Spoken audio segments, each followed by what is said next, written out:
बिस्मिल्लाहिर्रहमानिर्रहीम, अस्सलाम वालेकुम व्यूअर्स। मैं हूं तसद्दुक गिलानी और आज हम बात करने जा रहे हैं बड़े इंपॉर्टेंट इशू पे, बड़े इंपॉर्टेंट मैटर पे।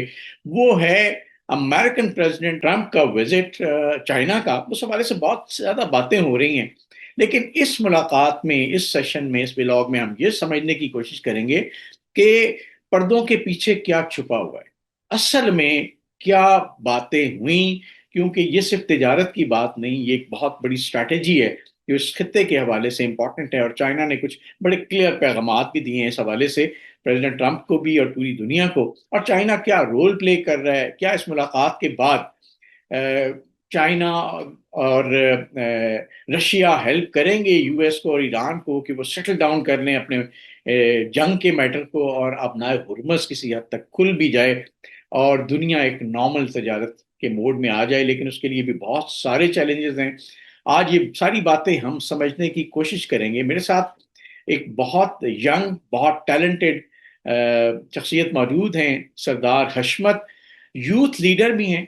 और इम्पॉर्टेंट बात यह है कि आप इनको अभी देखेंगे, वेरी यंग गाय, लेकिन बहुत इंपॉर्टेंट थिंक टैंक्स का हिस्सा रहे हैं, अभी भी हैं। स्ट्रेटेजिक स्टडीज में, इंटरनेशनल रिलेशंस में बड़ी अच्छी और गहरी नज़र है, उसके स्टूडेंट भी हैं। तो इनसे जानने की कोशिश करेंगे, सारे मिलके हम इसको समझने की कोशिश करेंगे कि ये जो खित्ते के अंदर जियो पॉलिटिक्स है, ये किस तरफ जा रही है। अस्सलाम वालेकुम सरदार हशमत, कैसे हैं आप? वालेकुम अस्सलाम। अल्हम्दुलिल्लाह ठीक ठाक। आप ठीक ठाक हैं? और welcome to the show again. Last time भी हमारा बड़ा अच्छा प्रोग्राम हुआ था, बहुत अच्छा आपने एक इंसाइट दिया था हमारे व्यूअर्स को। तो आज हम समझना चाहेंगे कि बड़े क्विक से क्वेश्चंस होंगे, स्ट्रेट फॉरवर्ड होंगे। आपने भी खुल के जरा बोलना है कि ये बताएं कि ये प्रेसिडेंट ट्रंप जो इस वक्त गए हैं चाइना, और उनका विजिट बड़ा शानदार रहा है इस हवाले से। लेकिन उनकी बॉडी लैंग्वेज अगर दुनिया समझे, और हम जैसे जो वो कहते हैं ना तालिब इल्म है, इस हवाले से वो बड़ी डिफरेंट रही है। जिस तरह का प्रेसिडेंट ट्रंप का एक परसेप्शन है दुनिया पे, उस हवाले से बहुत डिफरेंट, बड़ी मेच्योर्ड रही है। तो उसमें हम ये समझने की कोशिश करेंगे कि दोनों मुल्कों के बीच में ट्रेड तो बड़ा इंपॉर्टेंट है, इसमें कोई शक नहीं है। लेकिन ट्रेड को चलाने के लिए कुछ स्ट्रैटेजिक हर्डल्स हैं, और उन हर्डल्स को एड्रेस करना, उन हर्डल्स को दूर करना बड़ा जरूरी है। तो मैं आपसे ये पूछूंगा कि क्या ऐसा तो नहीं है कि प्रेसिडेंट ट्रंप जो हैं वो ईरान के हवाले से चीन पे कोई दबाव डालने गए थे? आप क्या कहते हैं इस सिलसिले में?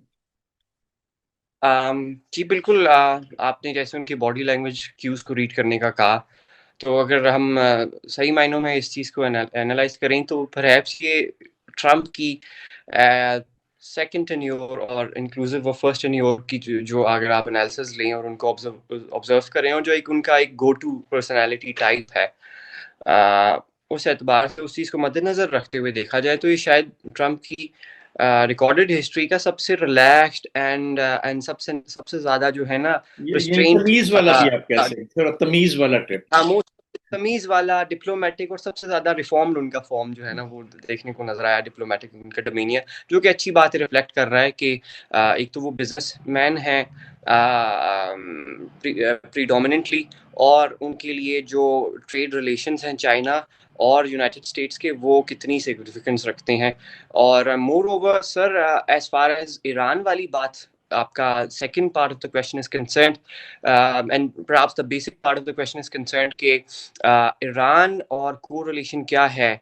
ये जो G2 एक सेटिंग हुई है, group of two, Trump and Xi Jinping की, और स्पेसिफिकली जो जोंग जोंगडोंग हाई कंपाउंड के अंदर उनकी 3 घंटे की uninterrupted one on one tea and incooperative of lunch, एक वो बड़ी वन ऑन वन डिस्कशन रही है। और इसके बाद फिर आपकी ट्रेड डील्स भी कुछ सामने आई हैं बोइंग को लेकर और एग्रीकल्चर सेक्टर को लेकर। तो सर, ईरान वाला जो कॉन्सेप्ट है, ईरान वाला जो नोशन है ना, उसको अनसीन नहीं जाने दिया जा सकता। उसकी बहुत सारी वजह है, उस पर बात करने का फ़ायदा नहीं है, वो डिविएट हो जाएंगे हम। बिल्कुल, Iran Pakistan has emerged as a, आप कह लें कि middle power under the auspices of ये जो आप कह लें कि एक मल्टीपोलर वर्ल्ड की पावर बन गई है और डोमिनेंस बन गई है। पहले सिर्फ सुपर पावर थी, हाइपर पावर थी, फिर वो समहाउ जो है अब इस चीज में ट्रांजिट कर गया है। तो China on one hand, US on the other hand, और उन दोनों के नीचे Pakistan is working as a middle power to get it mediated. और Pakistan is not only working as I mean कि ना हम कोई मेल गाय की तरह सिर्फ कम्युनिकेशन स्कॉट नहीं कर रहे। चैनल, हम ऐसा चैनल है जो कि इस चीज को मजीद फोस्टर कर रहे हैं। और रिसेंटली जो जेडी वैंस की भी इसके ऊपर स्टेटमेंट आई है, उन्होंने जो कि खुद पाकिस्तान आए थे इस्लामाबाद टॉक्स में कॉर्ड में बैठने के लिए, और उन्होंने स्पेयर हेड किया था सारा नेगोशिएशन को। उन्होंने वैसे पाकिस्तान को दोबारा जिक्र में लाया और उन्होंने कहा कि बहुत सारी जो है इसमें पेशरफ्त हुई है ईरान वाले जो है मामले पर हमारी, और उसके बाद इस्लामाबाद में बहुत सारी पेशरफ्त हुई थी, और इस्लामाबाद और पाकिस्तान की मुआवनत के बाद मजीद पेशरफ्त हुई है। और अब जो देखें, ऑफिशियल स्टेटमेंट्स में आपको ताइवान की बात मिलेगी, ईरान की बात नहीं मिलेगी, मगर सिर्फ आप ऑफिशियल स्टेटमेंट्स को नहीं देख सकते। आपने ये भी देखा है कि पाकिस्तान के प्रेसिडेंट रिसेंटली विजिट कर कर आए हैं बीजिंग, और बड़ा अच्छा सक्सेसफुल उनका रहा है वहाँ का दौरा। और इसी असना में यानी कि पिछले रिसेंट अरसे के अंदर ही जो है राची साहब जो हैं उन्होंने भी बीजिंग को विजिट किया है, अभी डोनाल्ड ट्रंप ने विजिट किया है। तो China is I mean China को आप आइसोलेशन में नहीं ले सकते, it's a global power now, and even the United States has come to terms with it. और वही वाली बात आ जाती है कि ट्रंप साहब का कैलकुलेटेड और अनलाइक ट्रंप बिहेवियर भी इसी चीज की जो है ना एम्ब्लेमेटिक है। तो बिल्कुल चीजें अल्हम्दुलिल्लाह वो I mean they are heading towards the good tidings, and अभी बहुत सारी चीज़ें आगे निकल गई हैं अल्हम्दुलिल्लाह और बेहतरी की तरफ जा रही हैं। उनकी ऑफिशियल स्टेटमेंट से भी ये चीज़ वाज़ेह हो रही है। और फिर अगर आप डिप्लोमेटिक विजिट्स का ट्रेंड भी देखें, और पाकिस्तान के प्राइम मिनिस्टर जो हैं, जो खुद अलोंगसाइड आर CDF जो है वो इस ट्रूस को, नेगोशिएशन को, मीडिएशन को स्पेयर हेड कर रहे हैं, प्राइम मिनिस्टर शहबाज शरीफ साहब, उनका भी 26-27 तारीख को जो है वो एक और चाइना का दौरा जो है वो मुतवक्का है। और ये इसी सारी कंटिन्यूएशन में चल रही हैं चीजें, ठीक है। और भी बहुत सारी चीजें ऑन टेबल होंगी, ऑन टॉक्स होंगी। अच्छा, ये मुझे बताएं, आप क्या समझते हैं कि एक आपकी इजाजत से ऐड करना चाहेंगे, दो तीन इंपॉर्टेंट पॉइंट्स हैं सर। इनकी जो ऑफिशियल कम्युनिकेशन भी अगर आप देखें शी जिनपिंग की और डोनाल्ड जे ट्रंप की, तो उसमें उन लोगों ने कैटेगोरिकली जो फाइनल एक कलेक्टिव उनका डिक्लेरेशन था, उसमें उन्होंने इस चीज को वाजे किया है कि हम समझते हैं कि ये बात ऑब्वियस है, ये बहुत अहम है और तकाज़ाए वक्त दौरे हाजिर है कि जो स्टेट ऑफ हॉर्मुज़ है वो खुला रहे। और कपल्ड विद दूसरा जो अनसंग इसका टेनेंट है वो ये है कि जिस असना में डोनाल्ड जे ट्रंप बीजिंग में अपना विजिट जो है वो उसकी नेगोशिएशंस कर रहे थे, डिप्लोमेसी कर रहे थे, state to state and head of the state to head of the state. तो उस वक्त स्ट्रेट ऑफ हॉर्मुज़ से एक हाइपर एक्टिविटी जो है वो टेक प्लेस हुई चाइनीज शिपमेंट्स की। तो ये इस चीज को आइसोलेशन में नहीं लिया जा सकता। एक तो उन्होंने कहकर भी उसकी उन दोनों ने इस बात को इस पर अफादा किया है कि बहुत ज़रूरी है, अहम है हालात हाजिर के लिए कि आप स्ट्रेट ऑफ हॉर्मुज़ को खुला रखें। और फिर चाइनीज शिपमेंट्स जा भी रही हैं। इस चीज से एक और चीज सिग्नल ये होती है कि खुला रखने पे अगर प्रेसिडेंट ऑफ यूनाइटेड स्टेट्स ने पोटस ने ये बात जो है हाईलाइट करी है, तो एंटिसिपेटेडली वो भी अपनी जो है ब्लॉकेड और जो उन्होंने भी वहां पर जो है ना बैरिकेडिंग करी हुई थी उसको भी वो रोल बैक करेंगे। तो ये टू वे प्रोसेस होता है, गिव एंड टेक होता है। राइट। तो बेसिकली सिंबॉलिकली लगता ये है कि ये इस विजिट के बाद जो ईरान और यूएस वॉर है उस मामले में कोई ना कोई अच्छी पॉजिटिव पेशरफ एक्सपेक्ट की जाती है। अच्छा, मुझे ये बताएं, दूसरा जो इम्पोर्टेंट दो मसाइल थे वो एक तो ट्रेड के हवाले से है कि जो एक ट्रेड वॉर शुरू हुई है बिटवीन यूएस एंड चाइना, उस हवाले से एक स्टेटमेंट भी बड़ी इंपॉर्टेंट थी। मैं सिर्फ कोट करता चलूं कि प्रेसिडेंट ट्रंप के हवाले से या चाइनीज प्रेसिडेंट के हवाले से थ्रू प्रेसिडेंट ट्रंप ये कोट किया गया कि जो ट्रेड वॉर है वो चाइना जो है ना उसमें बड़ा कंफर्टेबल है और वॉर में कोई ऐसा इशू नहीं है, लेकिन बाद में चाइनीज प्रेसिडेंट और जो चाइनीज जो डिप्लोमेट्स हैं उन्होंने बड़ा क्लियरली ये मैसेज दिया कि ट्रेड वॉर कभी भी मसले का हल नहीं है, ट्रेड को चलते रहना चाहिए ताकि उससे एक दूसरे को कॉम्प्लीमेंट किया जा सके। ये बात तो बड़ी क्लियर है। दूसरी बात जो इम्पॉर्टेंट है इस हवाले से वो है ताइवान के हवाले से। अब ताइवान के हवाले से चाइना का मौक़िफ़ बड़ा क्लियर है, और बल्कि लोग यहाँ तक कह रहे थे कि शायद इसी विजिट से पहले या इसके दौरान ताइवान के ऊपर कोई अटैक भी शायद चाइना कर दे, जो नहीं हुआ। लेकिन ताइवान एक बड़ा की मैटर था इसमें, जिसमें खास प्रेसिडेंट ट्रंप ने कमेंट नहीं किया, हालांकि चाइनीज प्रेसिडेंट ने बड़ा क्लियरली ताइवान पे बात की है। तो इस हवाले से ट्रेड को और ताइवान को और फिर ईरान को, अगर इन सारों को ट्रेड ऑफ किया जाए, तो आपको क्या लगता है कि हिडन स्ट्रैटेजी गोइंग फॉरवर्ड क्या नजर आती है आपको? बिल्कुल, बिल्कुल, बहुत मुनासिब तरीके से आपने हाइलाइट करी स्टेटमेंट। और दूसरी एक और स्टेटमेंट जो प्रेज़िडेंट शी जिनपिंग की आई है, उन्होंने भी इस बारे में एक स्टेटमेंट दी है जो हमारी पर्सपेक्टिव से देखा जाए तो लिंक करती है सारी शिबैंग पे। वो ये उन्होंने फरमाया कि वो अमेरिका और चाइना के जो ताल्लुकात हैं बाहमी, उनको ज़्यादा ज़रूरी देखते हैं इंस्टेड ऑफ जो डिफरेंसेस हैं, जो उनके इख्तलाफात हैं, और उसमें वो ज़्यादा वेटेज और वैल्यू समझते हैं कि एग्जिस्ट करती है। यानी कि वो I mean the glass is half fill वाली पर्सपेक्टिव की तरफ देख रहे हैं, और एक एक फॉरवर्ड लुकिंग अप्रोच है उनकी। ठीक है। और इसके बाद ताइवान के ऊपर तो देखें, बहुत अच्छा किया आपने हमने हमारे से ये सवाल पूछा, क्योंकि सबसे ज़्यादा ज़रूरी ईरान के बाद जो चीज़ थी, कॉन्फ्लिक्ट था, वो ताइवान वाला था, पोटेंशियल कॉन्फ्लिक्ट। और एक कह लें कि आप एक वो स्लीपिंग जो है, एक बहुत बड़ा कनंड्रम।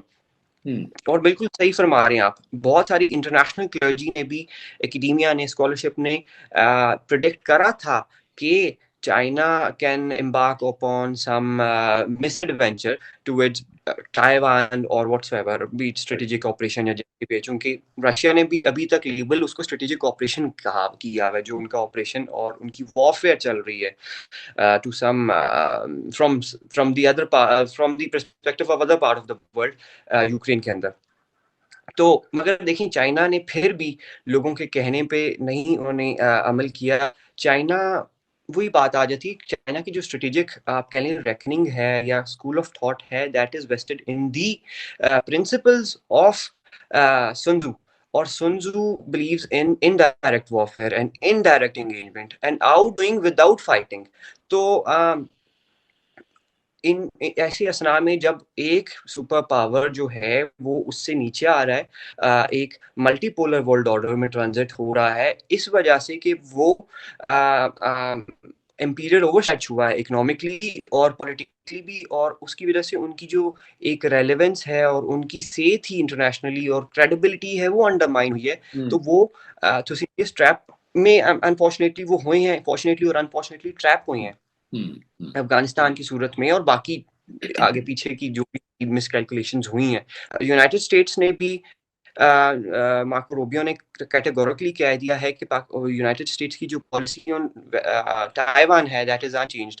और on the other hand Xi Jinping ने भी वाजे तौर पे रॉलेट्स एक्ट पढ़ के बता दिया है, आप कह लें इनडायरेक्टली डोनाल्ड जे ट्रम्प साहब को, कि ये वो मामला है, अगर ये चीज आगे चलती रही, अगर इसको हम लोगों ने ना आई मीन tactfully डील करा, तो it can convert into clashes and even conflict, ये कैटेगोरिकली उन्होंने कहा है। तो उन्होंने यानी कि थ्रेट कम्युनिकेट कर ली है, जो समझने वाला है वो समझ सकता है। तो यूं है, तो ये यानी कि स्टेलमेट है, तो आइस ब्रेकिंग नहीं हो पाई, क्योंकि देखिए उनका वन चाइना पॉलिसी है, जिसको ऑफिशियली यूनाइटेड स्टेट्स भी करता है एक्सेप्ट। ठीक है, वन चाइना पॉलिसी है, और वो आई मीन ऐसे ही है, it's like Kashmir to United to the PRC, कि हम जिस तरीके से इंटेग्रल पार्ट अपना कंसिडर करते हैं और है हमारा Kashmir, B it illegally Indian occupied Kashmir या फिर आज़ाद कश्मीर, तो वो, मगर ये कि सेम उनकी भी यही पर्सपेक्टिव है।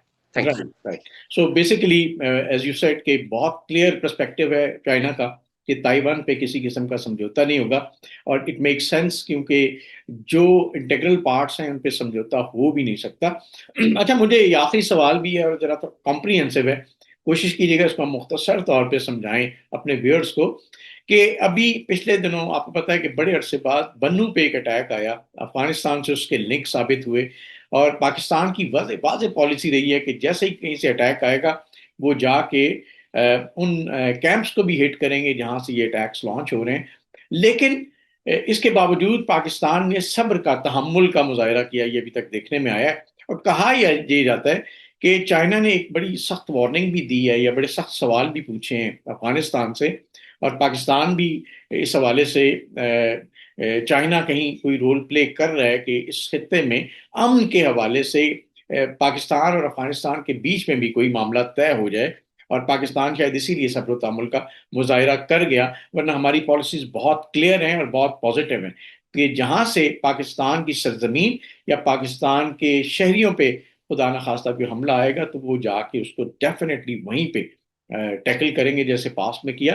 तो आपको क्या लगता है कि चाइना की पॉलिसी पाकिस्तान और अफगानिस्तान के हवाले से और इस सिचुएशन में वो क्या रही, और आगे इसमें से क्या तवक्कुआत की जा सकती है? क्योंकि चाइना का जो वन बेल्ट वन रोड और सी पैक के हवाले से एक इन्वेस्टमेंट भी है और एक प्लान भी है, वो इन सारी चीजों के साथ कनेक्टेड है। तो क्या कहते हैं आप? जी, बिल्कुल ऐसे ही है, बिल्कुल आपने बजा फरमाया। पाकिस्तान की देखें recently under recent military and political leadership और सीएम की जो एक आइडियल हमारी एक चल रही है अल्हम्दुलिल्लाह केमिस्ट्री के, उसके अंडर ना हम लोगों ने पैराडाइम शिफ्ट देखा कि हम जो है हमने हॉकिश डिफेंस की तरफ डविश डिफेंस की तरफ से हॉकिश डिफेंस की तरफ आए हैं। ठीक है। और ये कि हमने इस चीज़ को जो है ना ज़्यादातर हमारा आप अगर आप देखें कि हमारा जो ट्रेंड रहा है उससे रिफ्लेक्ट ये होता है कि offence is the best defence, यानी कि ऑफेंसिव डिफेंस की तरफ हम हम्म। आए हैं। जहां पर भी जो हमारी रेड लाइंस को क्रॉस करेगा वो कन्वेंशनल एसिमेट्री हो हमारे से ऊपर की जानब इंडिया की सूरत में या हमारे से नीचे की जानब आपके अफगानिस्तान की सूरत में, हमारा पड़ोसी है, हमारे कल्चरल टाइज हैं, इकोनॉमिक टाइज हैं, जो भी हो जाए हम उनको that would not go unseen and that would also not go जो है ना अन अन आई मीन पनिश्ड। राइट। तो ये पाकिस्तान ने एक line in the stand draw कर ली है क्रॉस बॉर्डर टेररिज्म के खिलाफ भी और क्रॉस बॉर्डर टेररिज्म के फैसिलिटेटर्स के खिलाफ भी। राइट। ठीक है। तो China is also I mean देख लें इमर्जिंग पावर है, पूरी दुनिया मानती है, यूनाइटेड स्टेट्स खुद मानता है इस बात को और थ्रेट कंसिडर करता है अपनी अपनी हेजेमनी को। ठीक है। तो it is emblematic of the fact कि वो है एक इमर्जिंग पावर। ठीक है। तो अब ऐसा नहीं है कि सिर्फ पाकिस्तान को पता है, ये इस हकीकत से अजबर है पाकिस्तान के ये जो टेरर नेक्सस चल रहा है, ये जो फितना हिंदुस्तान है और फितना ख्वारिज है, इनका जो नेक्सस नेक्सस है और इनका ये जो मिलान चल रहा है, ये कैसे ऑपरेट करता है और उसके क्या इम्प्लीकेशन चाइना की अपनी इकोनॉमिक ट्रजेक्टरी के ऊपर और इकोनॉमिक हेल्थ लाइन इनकी के क्या इनकी सेफ्टी जैकेट जो बीआरआई है, ओबोर है, वन वन ओबोर हो गया, बीआरआई हो गया, उस पे क्या उसकी जो है ना इम्प्लीकेशंस है, बिकॉज उसकी क्रेडिबिलिटी अंडरमाइन हो रही है। और इकोनॉमिकली भी जहां जहां पाकिस्तान फॉल्टर करता है, that is not in line with the national economic interests of China. Given that we are on one page we are strategic allies, secondly we are heading towards towards a mutual geo-economic future where the win would be mutual and the loss could also be seen in that way. ये नुकसान four front पे पाकिस्तान के बंदे मर रहे होंगे या वो जंगो दजल का हिस्सा होंगे, मगर इसकी रेमिफिकेशंस जो है स्ट्रेटेजिक जो इसका टारगेट है वो चाइना इटसेल्फ है। बिल्कुल इसलिए सही। पहले भी जो सीज फायर हुआ है, otherwise we had I mean hit the bull on जो है ना taken the bull by its horn. Hmm. और इससे पहले भी जो हमने एंटायर टेरर काउंटर टेरर जो है ना ऑपरेशन कंडक्ट किया है अफगानिस्तान के अंदर, जिसमें पाकिस्तान फोर्सेस की पूरी कोशिश थी कि कोलेटरल डैमेज ना हो, फिर थोड़ा सा प्रोपेगेंडा, मिस इन्फॉर्मेशन, डिसइन्फॉर्मेशन वगैरह किया उन्होंने, just to undermine the credibility of that operation, जो कि it could go a long way। तो उस वक्त भी चाइना ने जो है ना, चाइना की रिक्वेस्ट पे पाकिस्तान ने सीज फायर से, वरना तो टॉकिंग टेबल पे थे ही नहीं इनकी कोई, आई मीन जो कह रहे थे कि हम 1-2 दिनों के अंदर पता नहीं पाकिस्तान फतह कर लेंगे, ये कर लेंगे, वो कर लेंगे, दूसरे दिन उनकी जो है वो लाश की तस्वीरें वायरल हो रही थी, तो बात करने को कोई रह ही नहीं गया था। बिल्कुल सही। और जो प्रो इनके टेररिज्म कॉरिडोर्स थे, तो अभी भी चाइना ने हैज पुट इट्स डाउन कि भाई आप जो है, पहले भी हमने आपको जो है ना थोड़ा सा विंडो प्रोवाइड किया है, आप गलत ट्रजेक्टरी पे हैं और ऐसा मत करें, क्योंकि इससे नुकसान पाकिस्तान को हो रहा है, जो मेरा दोस्त है, और मेरी अपनी फाइनेंशियल और इकोनॉमिक जो एक है गेम प्लान है वो भी सबटाज हो रहा है। आपका बहुत शुक्रिया सरदार अशमत वक्त देने का। और व्यूअर्स, आपसे रिक्वेस्ट है, वीलॉग खत्म करने से पहले आपने इस यूट्यूब चैनल को जरूर सब्सक्राइब करना है, बेल आइकॉन को प्रेस करना है, ताकि आपके पास हमारे तजिए, तबसरे और व्लॉग्स टाइमली पहुंचते रहें। आपका बहुत शुक्रिया।